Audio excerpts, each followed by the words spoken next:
Shalom, muchas bendiciones. El día de hoy vamos a hablar sobre la gracia. Le he titulado Cuidado con caer de la gracia. En el diccionario Strong, en el 2580, la palabra gracia deriva del hebreo shen y significa bondad, favor. Para comenzar debemos saber lo que es la gracia. Y no es más que el favor inmerecido, amoroso y gratuito de nuestro Creador. Es un aspecto importante del carácter de Elohim y su naturaleza, que abunda y se expresa exteriormente en actos de misericordia, compasión y dar generosamente. Maravilloso nuestro Elohim, ¿verdad? Muchos creen que la gracia la tenemos del nuevo pacto con la venida de nuestro Rey Yeshua, y no es así. La gracia es un atributo y regalo de Elohim desde el principio.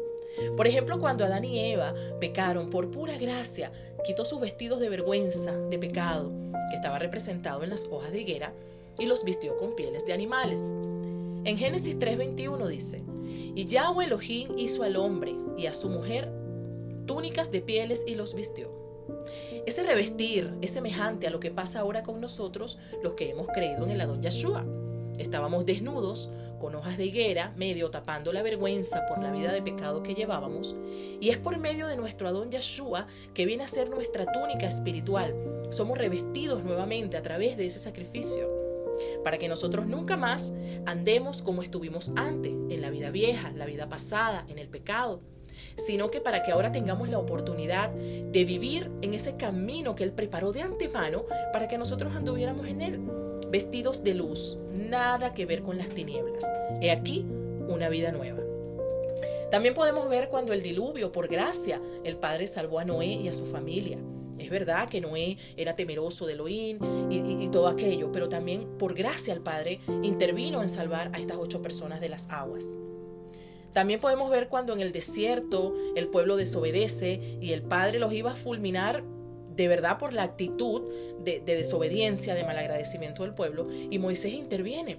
Fue por pura gracia que el Padre se echó atrás de no hacer lo que quería hacer. Y así como hizo Moisés, así está nuestro Adón Yeshua hoy, allá en el trono de nuestro Padre, interviniendo por cada uno de nosotros. Cuando nos equivocamos, cuando tenemos caídas, cuando pecamos, Él interviene por nosotros. Claro, siempre que nosotros tengamos arrepentimiento genuino, Él va a intervenir. Entonces, si nosotros, tú y yo, estamos hoy aquí, netamente por pura gracia, por pura misericordia, por puro amor, por puro propósito, entonces, ¿es o no todo eso gracia? Pues lo es. En 1 de Pedro 5:10, mas el Elohim de toda gracia, que nos llamó a su gloria eterna en Yeshua, después que hayáis padecido un poco de tiempo, Él mismo os perfeccione, afirme, fortalezca y establezca.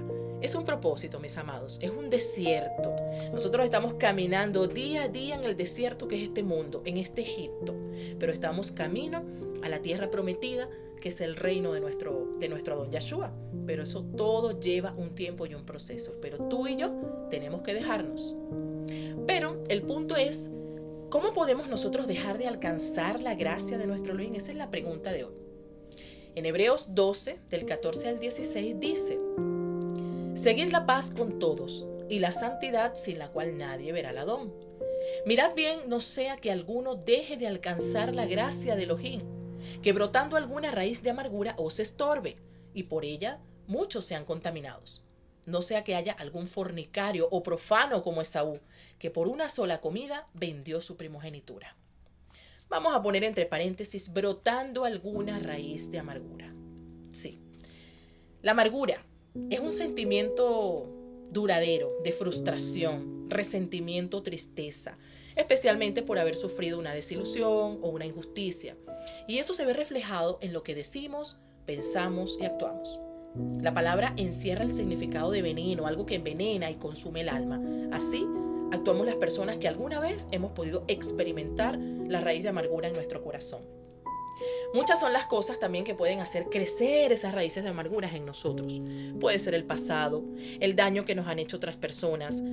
Podemos tener inclusive amargura en contra de nuestro Elohim, de la vida misma. Problemas con otros hermanos porque nos hicieron algo, nos miraron feo. Las raíces de amargura pueden ser muchas. Generan celos, envidia, contiendas, inmadurez. Si somos de aquellos que no nos gusta que nos corrijan o simplemente somos caprichosos. Cuando queremos las cosas, tienen que salir como nosotros queremos, y si no es así, eso nos puede llevar a amargarnos. Lo que nosotros debemos entender es que la amargura, el disgusto, no debe estar en nuestro corazón. Y todo tiene un proceso, pero nosotros tenemos que tomar la decisión de actuar. Porque eso nos daña, nos quema, es a nosotros mismos y contaminamos a otros, porque sí, nuestras actitudes pueden llegar a contaminar, a dañar a otros. Así que hay que tener mucho cuidado. En Santiago 3, del 14 al 16 dice: pero si tenéis celos amargos y contención en vuestro corazón, no os jactéis ni mintáis contra la verdad. Porque esta sabiduría no es la que desciende de lo alto, sino terrenal, animal, diabólica. Porque donde hay celos y contención, allí hay perturbación y toda obra perversa. Este tipo de sentimientos y de actitudes es evidente que no provienen de nuestro Padre. Es muestra de que somos carnales, o sea, pocos espirituales, por así decirlo. En 1 de Juan 4:20, si alguno dice yo amo a Elohim y aborrece a su hermano, es mentiroso. Pues el que no ama a su hermano a quien ha visto, ¿cómo puede amar a Elohim que no ha visto? Tremenda pregunta, ¿verdad? Eso también nos puede llevar a ser de doble ánimo. Santiago 1:8, el hombre de doble ánimo es inconstante en todos sus caminos. Cuando nosotros tomamos la decisión de elegir el camino de la amargura, de la rabia, el odio, la falta de perdón, simplemente no vamos a avanzar. Creemos que avanzamos, pero no estamos avanzando. Estamos dando la vuelta en el mismo desierto. 40 años en el desierto. Seguimos la carrera, pero con una media luz, con una lucecita muy pequeña que no alumbra del todo.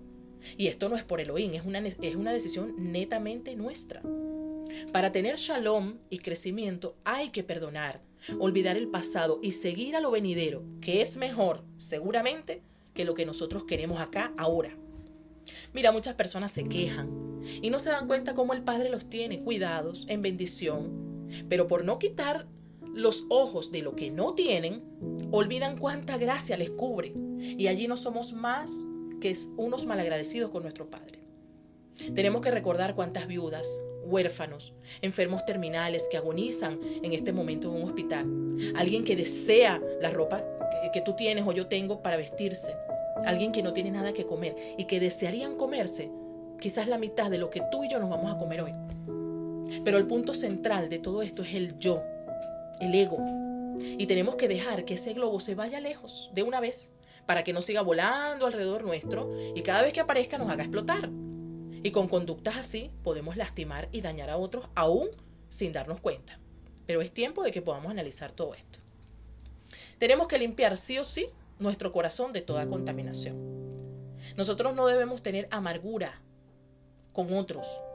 Tenemos que quitar ese sentimiento que nos aparta de Elohim. Nosotros debemos limpiar nuestro corazón de todo aquello que nos contamina y que produce raíz de amargura, cerrar esas viejas heridas.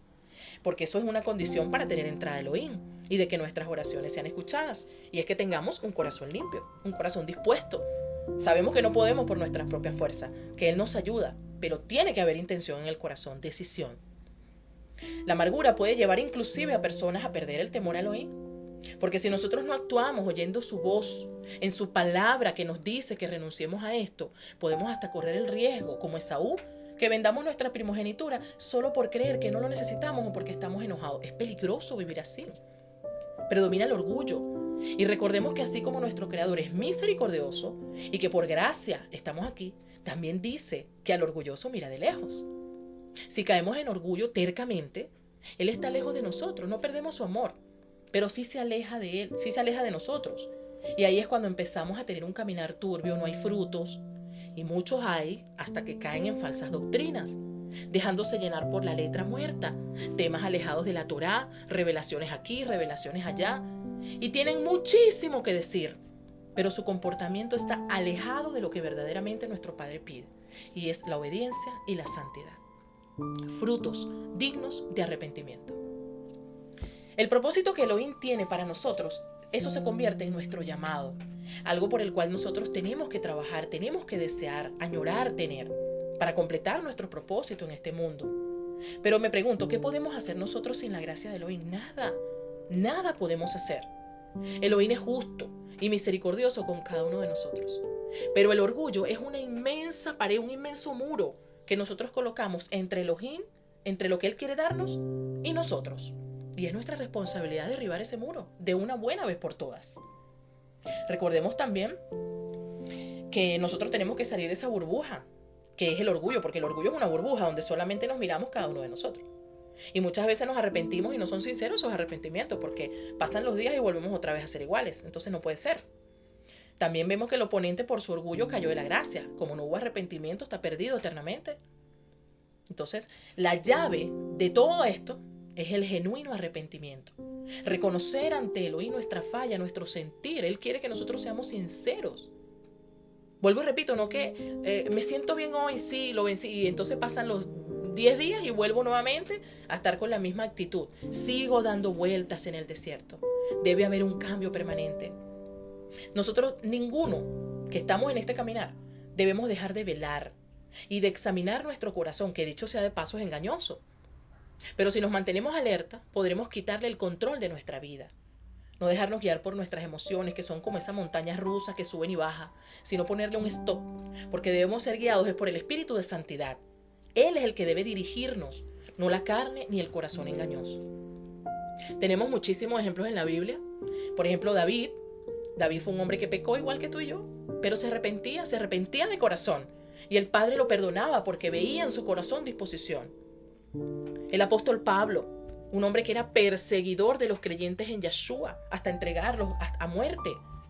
Pero el mismo Adón Yeshua se le reveló y a través de su propia carne pudo experimentar lo que era la persecución, el dolor, los azotes, lo que él ocasionaba. El Padre se lo hizo ver. ¿Pero acaso era por castigarlo? De ninguna manera. Era para que él sintiera la aflicción que sentían esas personas que él entregaba y que eran parte de ese remanente de nuestro Adón. Pedro, el apóstol que negó al Mesías. Pero Pedro sabía que ese maestro, que ese rabí con quien él había estado sentado durante esos años de ministerio, era grande en misericordia y se arrepintió y por gracia fue levantado nuevamente. ¿Y quiénes son ellos hoy en día? Recordados en la historia bíblica por ser hombres que llegaron perseverantes hasta el final. Pero también tenemos el ejemplo de Saúl. Él por seguir su propio corazón lo perdió todo. Él cayó de la gracia. Él pudo haber hecho historia por haber sido el primer rey escogido de Israel. No, él simplemente decidió seguir su yo. Él escogió su camino por encima de lo que el Padre tenía para él. Y luego lo procuró, pero ya era tarde. Él se obstinó en seguirse a él mismo y no a Elohim. No obedeció mandamientos tan precisos como los que se le habían dado.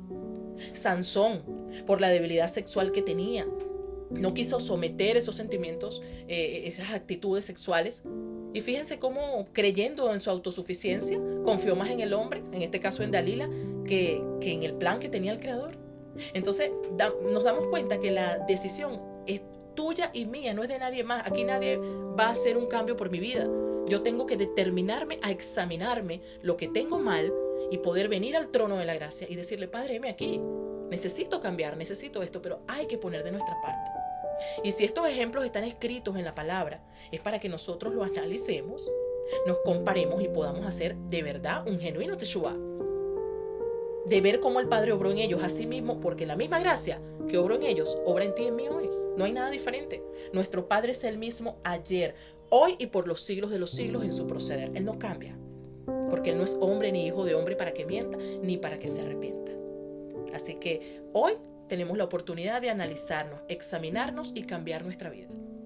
Que nos va a costar, que nos vamos a caer, nos vamos a levantar, pero vamos a perseverar. Así que, mis amados, la decisión es hoy. Muchas bendiciones. Shalom.